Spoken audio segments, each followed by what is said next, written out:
Bonjour tout le monde, je suis Asma, docteur en médecine générale. Alors aujourd'hui on va parler du tabac, on va parler de la cigarette, on va essayer de comprendre pourquoi j'ai choisi d'abord ce sujet et puis pourquoi c'est important de comprendre le fonctionnement et la physiopathologie de la cigarette. Donc quand tu écoutes, j'allais écrire le tabac, mais je me suis dit, non Asma, tu mets la cigarette. Pourquoi la cigarette? Donc quelle est la différence entre le tabac et la cigarette?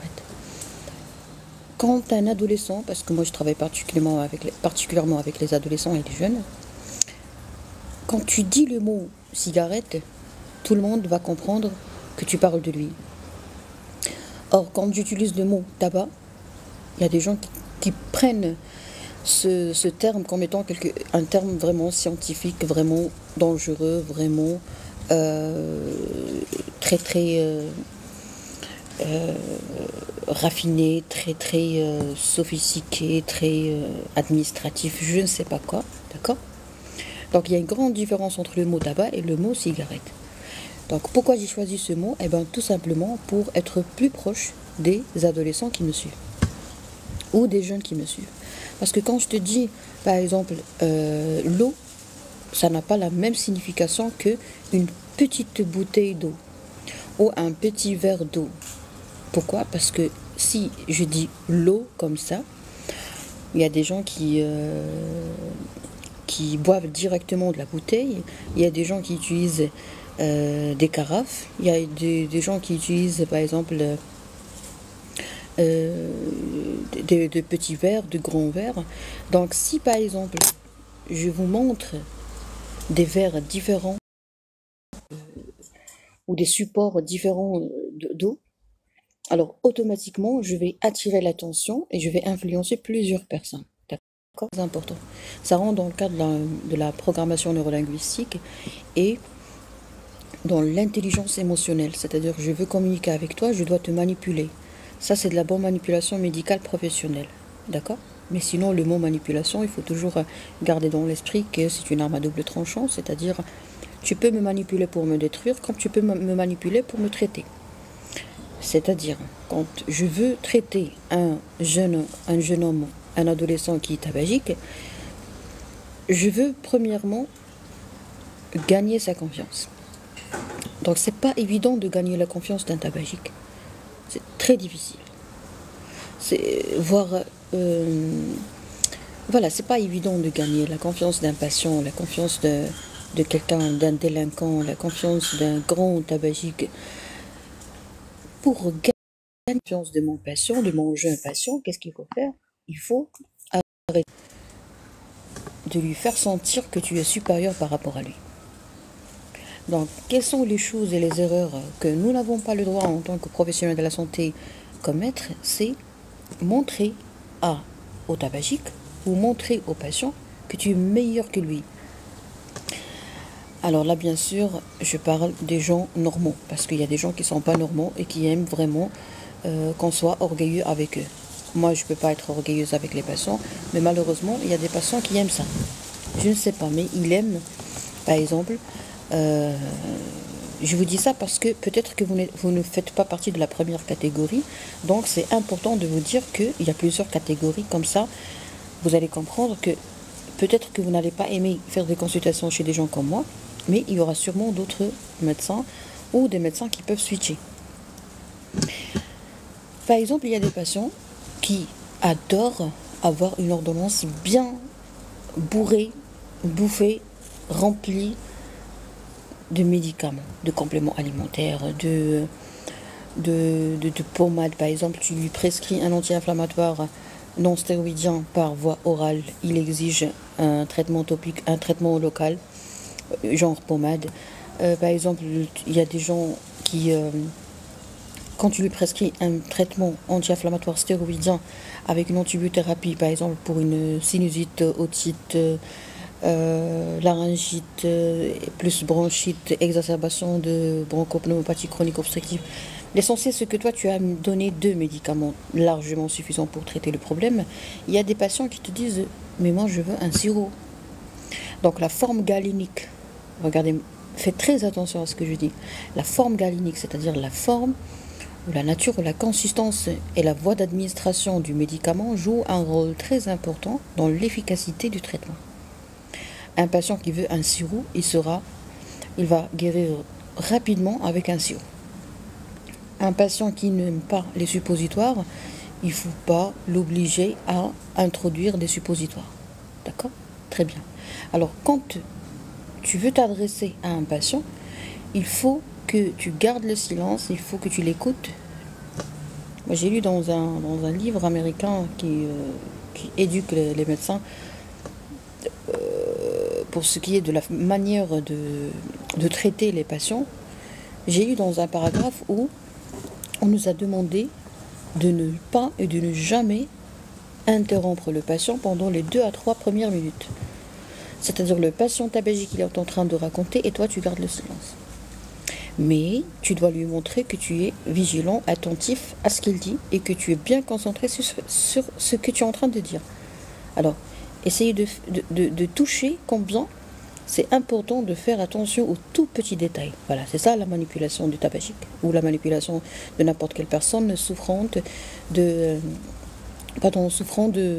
problème de dépendance ou d'addiction. Donc, premièrement, je dois t'écouter. Deuxièmement, je ne dois pas t'interrompre.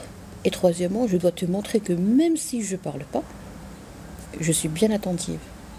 C'est-à-dire, je vais te regarder face à face, les yeux droits dans les yeux, mes épaules en face avec les vôtres, et face aux vôtres.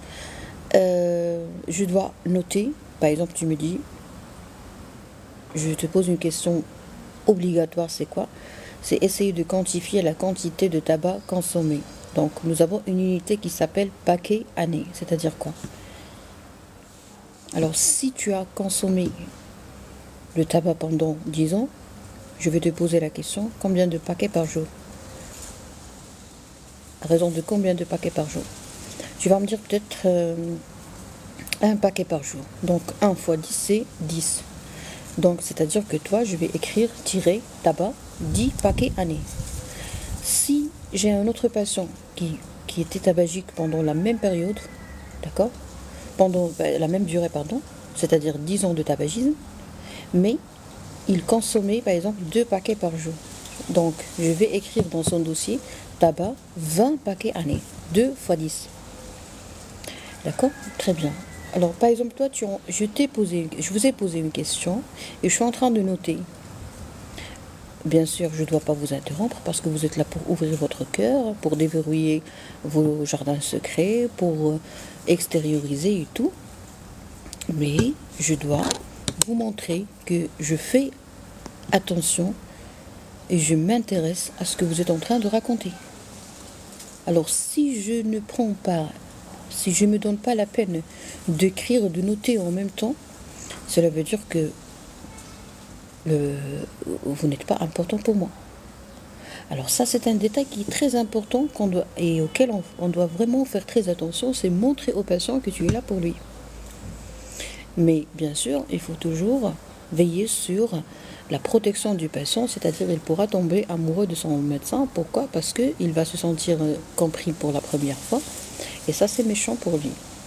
Voilà pourquoi il faut toujours rester professionnel et rappeler au patient comme quoi je suis ton médecin.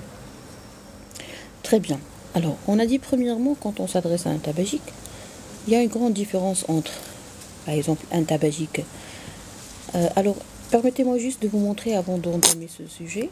Avant d'aborder ce sujet, je vais vous montrer les couleurs que j'ai choisies pour aujourd'hui. Alors, regardez-moi ça. Déjà, nous, les médecins, on aime bien visualiser cette couleur pendant longtemps parce que ça vraiment apaise.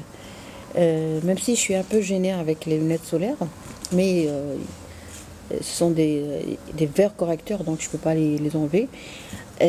Voilà, ce sont les couleurs que j'ai choisies pour tricoter aujourd'hui et fabriquer un beau chapeau pour une nouvelle patiente, petite patiente. Très bien.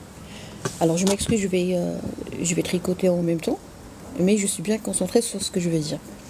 Donc le tabagique, il y a une grande différence, comme je vous ai dit, entre un tabagique mature, un tabagique adulte, un tabagique mineur, un tabagique déprimé, un tabagique confiant en lui, un tabagique qui a une confiance en soi effondrée, un tabagique victime d'inceste, un tabagique victime de pauvreté, un tabagique victime de misère, parce que la misère n'équivaut pas à la pauvreté, un tabagique qui est le seul.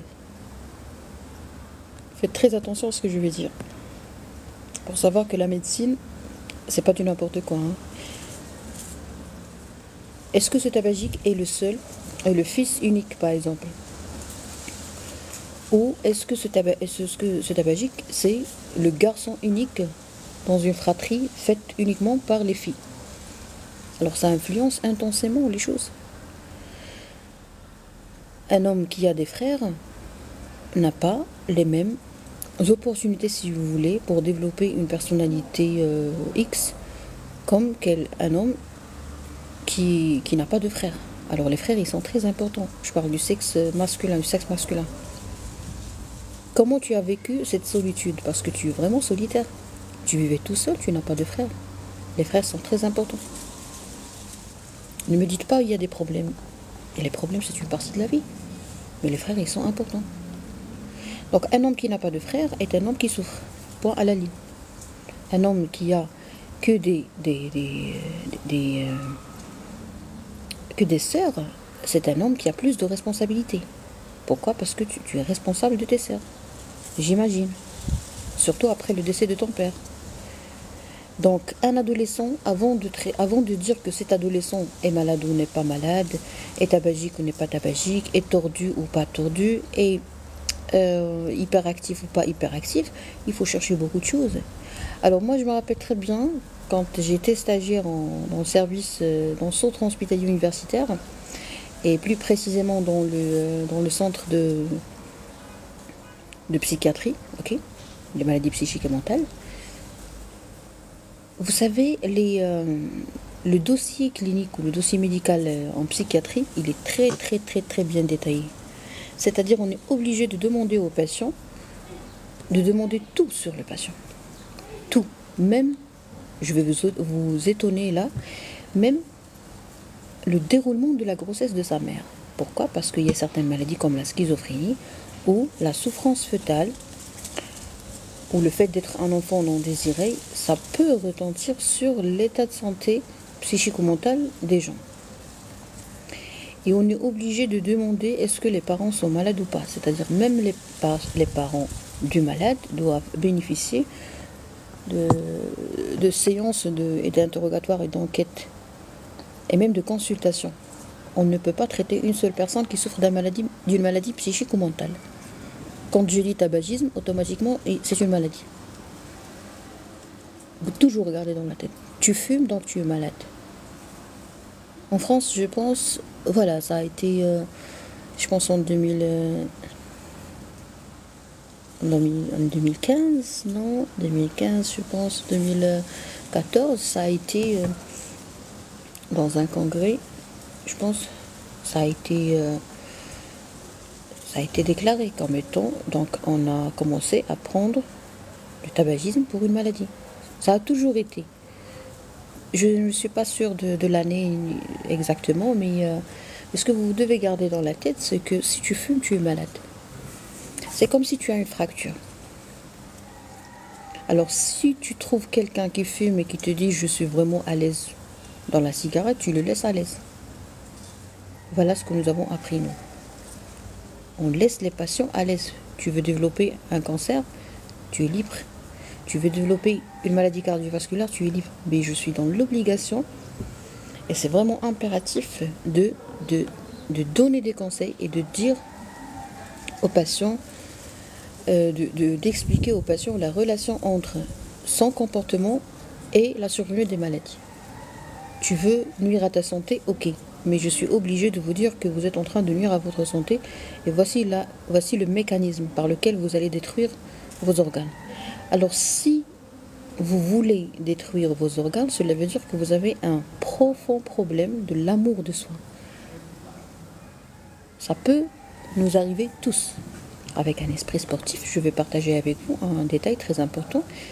Permettez-moi juste de compter parce que je suis en train de préparer le tout début, toute la première amorce, si vous voulez, de ce bonnet. 1, 2, 3, 4, 5, 6, 7, 8, 9, 10. Alors, quand on ne s'aime pas assez, on détruit notre santé. Par exemple, quand je veille le soir,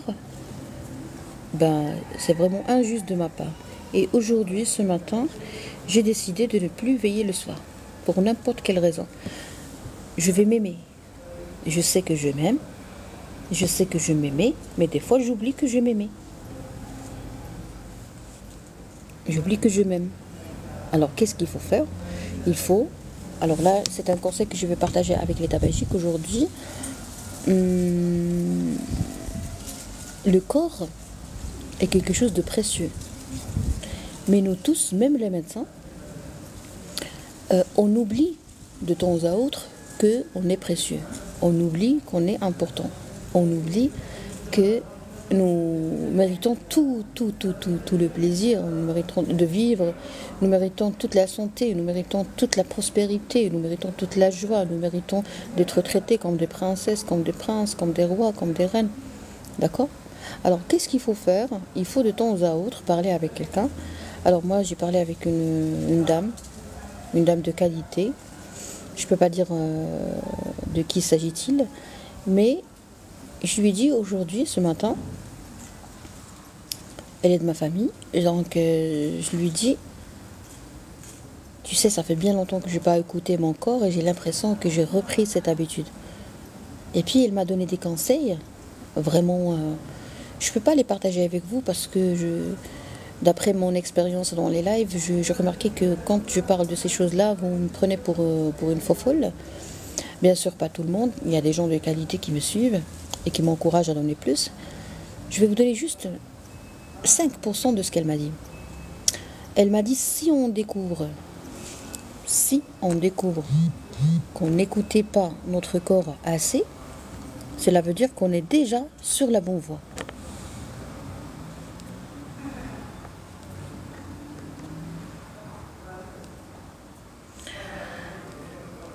Alors,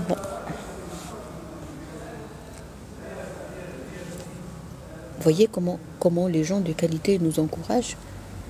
C'est-à-dire, au lieu de procéder par la critique, voilà pourquoi les tabagiques restent toujours des tabagiques, parce qu'ils sont entourés par des gens qui ne sont pas matures. Avec tous mes respects à toute personne qui veut conseiller un tabagique, arrêtez de conseiller le tabagique parce que vous allez détruire ce tabagique. Un adolescent surtout. Quelqu'un qui est âgé de 18 ans, il boit de l'alcool. Bon, on est maintenant en train de parler du tabagisme parce qu'il y a une grande différence entre le tabac et l'alcool. Il a 18 ans, il est âgé de 18 ans, 16 ans, il fume. Vous avez découvert, vous avez surpris votre fils en train de fumer. Alors là, vous allez être impulsive ou impulsif. Vous allez donner des conseils, vous allez faire des reproches. Ça sert à rien. Absolument à rien. Vous allez vraiment nuire à votre fils si vous lui donnez des conseils. Les conseils, je pense, ça sert à rien. Pourquoi? Parce que cette dame aujourd'hui, qu'est-ce qu'elle a dit? Elle m'a félicité. Pourquoi? Parce que oublié un... J'ai oublié une habitude merveilleuse, c'est d'écouter son corps. Et quand j'ai repris cette habitude, elle m'a pas dit mais non, tu es médecin et tu prends pas soin de toi. Alors ça, c'est une remarque et c'est une critique qui est vraiment qui n'est pas intelligente, pour ne pas dire autre chose. Critiquer. Tu critiques parce que tu es malade. Alors cette dame, elle m'a dit bravo. Regardez la différence et la manière de procéder, la différence de la manière de procéder d'une personne à l'autre. Une personne mature, elle n'a pas besoin de te critiquer. Pourquoi? Parce qu'elle a une chose très très très précieuse, c'est quoi? C'est la confiance en soi. Alors si tu veux aider quelqu'un, tu dois avoir de la confiance en soi. Et c'est cette confiance en soi qui va te permettre de garder une certaine stabilité en s'adressant aux gens que tu veux aider. Alors si tu n'as pas cette stabilité dans le cœur, si tu n'as pas une grande confiance en toi, tu ne peux pas, culturel et technique, et quand quelqu'un vient demander ton avis, tu n'as pas besoin de te précipiter et tu n'as pas besoin de conseiller. Pourquoi? Parce qu'il y a deux cas de figure. Soit tu vas m'aider d'une façon passive, soit tu vas m'aider d'une façon active. Si tu es très intelligent et tu es confiant en toi, tu vas aider les gens d'une façon active, c'est-à-dire, ou interactive, c'est-à-dire, tu vas pousser la personne qui est en état de besoin à te harceler, comme a dit un professeur un jour, à te parasiter, à te casser la tête. C'est-à-dire, c'est la personne qui a besoin de toi qui normalement devrait te casser la tête en demandant des critiques. Voilà ce que j'adore, moi. Et si toi, tu n'as pas de la confiance en soi, c'est toi qui vas casser la tête de la personne en lui disant « Viens, viens, je vais te conseiller. Viens, viens, je vais te critiquer. Viens, viens. » C'est comme si tu lui dis qu'il est nul. Critiquer, c'est insulter. La critique, je le dis toujours, et je ne cesserai pas de le dire, critiquer, la critique, c'est une destruction qui doit être suivie par une reconstruction. Alors, quand tu me détruis, je t'ai rien fait, tu viens me faire une critique, tu me dis que c'est constructif, ok. Mais est-ce que je suis capable de me construire? Je ne sais pas. Est-ce que toi, tu as une idée sur mes capacités pour me reconstruire? Tu ne sais pas. Donc, tu n'es pas intelligent. Tu n'es pas intelligent. C'est comme si tu as trouvé une famille bien logée dans une baraque, dans un logement qui n'est pas bien fait, ok, et tu viens pour détruire leur maison. Parce que pour eux, c'est leur maison. Alors tu détruis la maison parce qu'elle n'est pas de haut standing, elle n'est pas belle, elle n'est pas bonne, elle n'est pas en bon état, ok. Mais après la destruction de cette maison, de ce logement, qu'est-ce qui va se passer? Ok, tu as critiqué l'immeuble. Tu as tout détruit. Tu as tout démoli. Ok. Et après, qu'est-ce qui se passe? Qu'est-ce qui va se passer? Tu sais pas.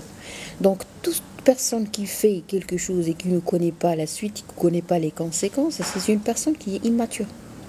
Donc, critiquer sans avoir la garantie que cette personne ou cette chose va être reconstruite, cela veut dire que tu es immature, tu es irresponsable, tu ne sais pas ce que tu es en train de dire, tu parles pour parler.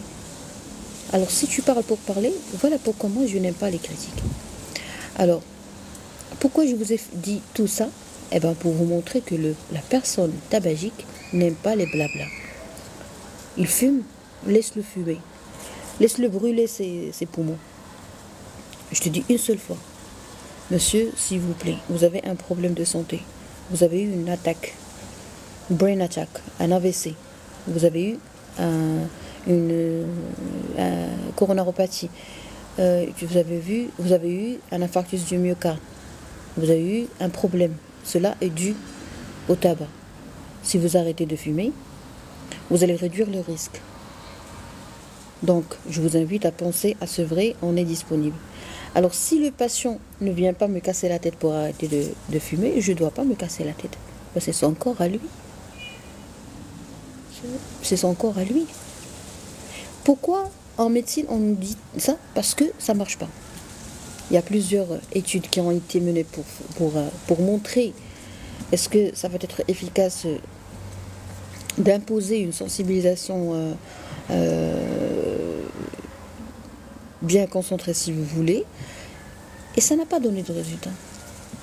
Par contre, si on s'acharne à écouter le tabagique, un adolescent qui fume, je ne dois pas rester coincé et me concentrer sur les critiques. Comme ça, le tabagique, le jeune, l'adolescent, il va sentir que je le respecte. Parce que quand tu dis à un adolescent âgé de 16 ans, oh, tu dois arrêter de fumer, c'est pas bien. En plus, tu fais partie d'une grande famille, donc fumer, c'est pour les clochards. C'est comme si je t'ai dit que toi, je ne suis pas fière de te parler, tu vaux rien, tu n'as pas de valeur, tu es une fière de honte, tu es une source de honte, et tu es un misérable. Ben, est-ce que j'ai le droit de détruire un jeune âgé de 16 ans qui est en train de faire un effort pour avoir une personnalité propre à lui. Il est déjà attaché à ses parents. Il est encore une copie crachée de son père ou de sa mère. Donc lui, il ne s'est même pas individualisé tout seul. Il a toujours une personnalité liée, intimement liée et influencée par celle de ses parents. D'abord, il faut avoir une personnalité propre à lui. Si tu dis à cet adolescent, tu dois, le mot tu dois ne doit pas être utilisé. Tu dois arrêter. Tu dois, c'est-à-dire que j'ai fait quelque chose d'horrible. Donc il ne faut pas dire à quelqu'un tu es horrible. Parce que ça fait peur. Ça fait peur. Si tu me fais peur, je vais souffrir. Je vais avoir une sécrétion de cortisol, d'adrénaline. Je vais avoir besoin de fumer davantage. Je vais peut-être avoir d'autres conduites. Peut-être que j'ai de la colère réprimée depuis mon enfance. J'ai une colère que je veux vraiment m'éclater. Je veux l'extérioriser. Je ne sais pas comment. Je nuis à ma santé. Pourquoi? Parce que moi, je veux détruire ma santé. Parce que pour moi, mon corps n'a pas de valeur. On ne m'a pas dit, on ne m'a pas montré que j'ai une valeur. Alors là, il faut apprendre à se taire. D'accord? Donc là, je pense que ma tablette va bientôt s'éteindre. Alors, conclusion de cet épisode, le tabac est un problème de santé qui détruit tous les organes, mais il est impossible d'aider quelqu'un à sevrer en lui demandant d'arrêter de fumer. Peut-être qu'il va arrêter de fumer, mais le problème n'est pas résolu. Il fume parce qu'il a des raisons. On ne doit pas interrompre le tabagique quand il est en train de parler, et surtout, il ne faut jamais dévoiler ses secrets. C'est-à-dire, un tabagique qui vient me rendre visite ou me consulter, je n'ai pas le droit de raconter à sa mère qu'il a accompagné, qu'il a ramené chez moi. Je ne dois pas lui dire ou lui dévoiler tout ce que son fils m'a raconté, il m'a confié. Tu viens avec ton fils, tu t'assois, on fait un petit interrogatoire ensemble. Par la suite, je vais vous interroger toute seule et je vais l'interroger tout seul. Toutes les choses qui m'ont été confiées durant mon interrogatoire avec votre fils tout seul ne doivent pas être partagées avec une tierce personne. Il n'y a pas de tierce personne dans le médecine. Salam alaikum. Il n'y a pas une tierce personne. Donc soit tu es capable de garder le secret, soit tu dois quitter ce domaine. Les parents n'ont pas le droit de connaître les secrets confiés aux médecins. Et je vais vous donner une preuve. Alors, si vous étiez vraiment à l'écoute de votre fils, il allait tout vous raconter. Donc le fait de raconter au médecin quelque chose qui n'a pas été raconté à votre honneur, cela veut dire deux choses. Soit que c'est vraiment très intime, et c'est possible, on peut très bien avoir notre jardin secret, des choses qu'on ne peut pas partager. Il y a des freins idéologiques, culturels, religieux, d'accord? Donc par respect aux parents. Soit que il est totalement convaincu et persuadé que vous n'allez pas le comprendre. Donc quand tu ne me comprends pas, je ne vais pas te raconter. Et à ce moment, il y a même des adolescents qui, quand leurs parents les ramènent ici, chez nous par exemple, il ne veut pas venir. Pourquoi? Parce que puisqu'il ne fait pas confiance à ses parents, donc il ne va pas faire confiance à toute personne de la part de ses parents. Alors là, le travail est double dans les cabinets. Pourquoi? Médicaux, parce que je vais devoir d'abord prouver à l'adolescent que je ne suis pas complice de sa mère, que je ne suis pas complice de ses parents, qu'on ne veut pas le manipuler. Vous voyez? Donc si vous trouvez que ce que je viens de dire est intéressant, cela veut dire que vous aimez vos enfants.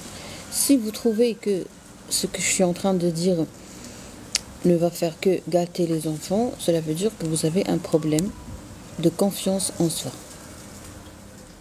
Parce que je ne suis pas confiante, je ne peux pas faire confiance à mon fils. Pourquoi? Parce que je suis sûre qu'il est inapte. Et s'il est effectivement inapte, cela ne veut pas dire que vous avez raison. Non, cela veut dire que vous avez créé un enfant inapte. C'est vous le responsable de tous les caractères de vos enfants. Parce que l'éducation, c'est quoi? Tu peux être un bon époux, mais tu peux pas, mais ça ne veut pas dire que tu es un bon parent. Un bon parent. Vous pouvez être une bonne maman, une bonne épouse et partenaire, mais ça ne garantit pas que vous allez être une bonne maman. D'accord? Vous pouvez très bien évoluer sur le plan professionnel, mais ça ne veut pas dire que vous êtes une bonne maman. La bonne éducation, c'est quoi? C'est créer des créatures autonomes. Éducation égale autonomie. Tu as des enfants qui ne sont pas autonomes, qui ne sont pas encore adultes. Gardez ça dans l'esprit. Il y a deux termes, vraiment, qui sont les clés de la prise en charge du tabagique et des adolescents. L'autonomie et être adulte, devenir adulte. Vous êtes obligé, en tant que parent, d'apprendre et de faire des cours, de faire des consultations et de voir le pédopsychiatre ou de ramener vos enfants au pédopsychiatre régulièrement. Pourquoi? Pour avoir et vous devez avoir la modestie d'apprendre à être des parents. Être parent, c'est quoi? Tu es un bon parent lorsque tu arrives à ramener dans cette planète ou sur cette planète des êtres vivants, autonomes et adultes. Il y a des adultes qui ne sont pas encore arrivés au stade adulte. Ce sont toujours des enfants. Alors, qui est le responsable? Ce sont les parents. Vous allez me dire, mais nous aussi, on a été victimes de nos parents. Très bien, donc vous êtes en train de faire hériter des choses qui sont mauvaises d'une génération à l'autre. Transmettre quelque chose à votre descendance. Donc, qu'est-ce qu'il faut faire? Il faut arrêter le flux, arrêter l'hémorragie. C'est-à-dire quoi? C'est-à-dire moi, par exemple, même si je suis médecin, même si je fais un effort pour bien me cultiver sur ce point-là, alors qu'est-ce que je dois faire normalement? Avant le mariage, il faut voir un... Ouh là là, je suis désolée. La tablette s'est éteinte.